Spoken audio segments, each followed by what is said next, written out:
Amnesty International has condemned the demolition of homes and businesses in Kibera along the missing link between Gong Road and Langata Road. In a statement, Executive Director Iung Uhotan stated that the exercise being conducted by the Kenya Urban Roads Authority is in breach of an earlier agreed Rapid Resettlement Action Plan. He said that under the agreement, the process of enumerating the thousands of inhabitants residing and working in 4 Kibera villages, namely, Mashimoni, Lindi, Kambi Mayu and Kisumundogo, began last week.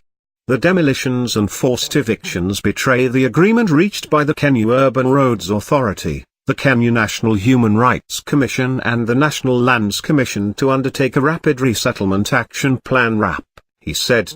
He explained that this process is consistent with the legal provisions contained in the Internally Displaced Persons Act 2012 and guidelines on evictions for public consultations for a resettlement action plan to be in place prior to an eviction. He stated that the process is consistent with the legal provisions contained in the Internally Displaced Persons Act 2012 and guidelines on evictions for public consultations for a resettlement action plan to be in place prior to an eviction.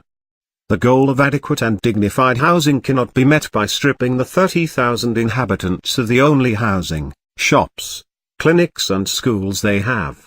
Demolition prior to the completion of the resettlement action plan betrays the public trust and violates our laws.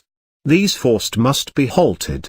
He further explained that the ongoing demolitions in Kibera will render over 30,000 people homeless and that this is in violation of Kenya's national and international human rights obligations. He called on the government of Kenya to immediately stop the ongoing demolitions and complete the enumeration of all affected people and the resettlement action plan agreed upon last week.